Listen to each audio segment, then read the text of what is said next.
It's Recovery Mom. And I had a message from somebody. It's absolutely pounding snow where I'm at today. Anyway, I had a message from somebody that asked me a question about going all in. Actually, it wasn't even really a question, but we're going to talk about it. They said, hey, I want to go all in. Like, I want to do it. So I try to go all in, and then I restrict. And then I try to go all in, and then I restrict. And so, here's the thing. All in, it's not for everybody, right?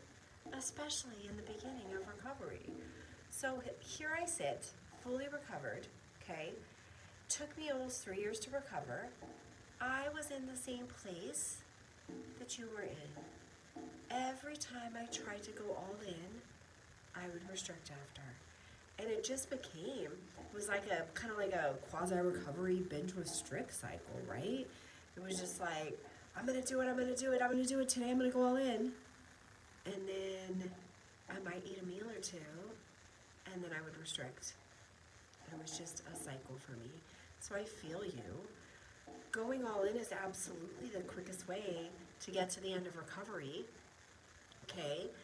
To be fully recovered, you essentially, eventually, have to be all in. That is full recovery, right? So we all have to go in eventually, okay? I went all in after about a year and a half of recovery, right? My extreme hunger, mental hunger hit, and I finally just said, fuck it.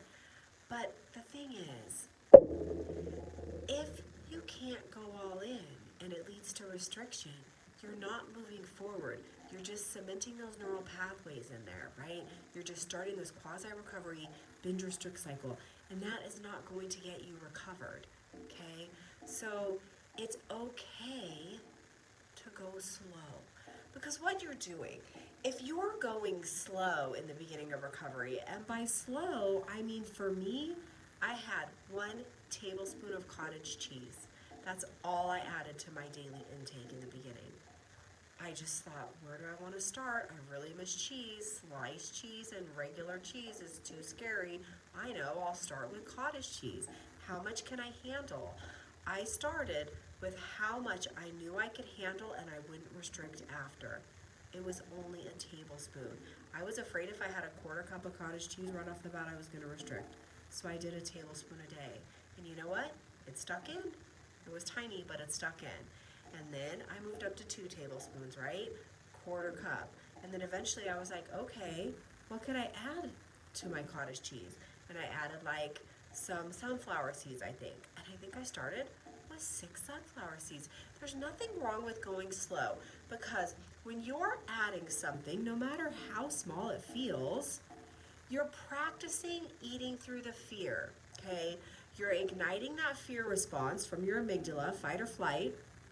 You're eating it, nothing horrible happens, and you're doing it again, okay? So essentially, you're learning how to manage your fear response. So for the first year and a half, when I took all these slow steps in my recovery, it wasn't for nothing. I was learning how to manage my fear response. And what happens is over time, you can take a bigger step. I'm like, oh, I've done cottage cheese, I've done sunflower seeds, I started peanut butter, and eventually I'm like, you know what, I'm gonna go right into a peanut butter sandwich. Like, you can take bigger steps because you're used to eating through the fear, and you're used to managing the fear that happens when you try something new, right? Had I taken all those small steps for a year and a half, would I have been able to jump all in? No. I needed that year and a half of practicing my fear response, of eating something scary, even if it was only a tablespoon, okay? And then realizing nothing horrible happened, and then keeping it in. Once I kept that in, and I started feeling okay, then I added the next thing. Did I ever stop adding? No. It was one thing after another. I was always challenging and moving forward, okay? But that is how you do it if you can't go all in, okay? Because what's not okay is for you to be like, I can't go all in, it makes me restrict, and so then you just stop. You just stop. You're like, oh, I can't go all in, it makes me restrict, now I'm stuck forever. you're not stuck forever. You're still responsible for your own recovery.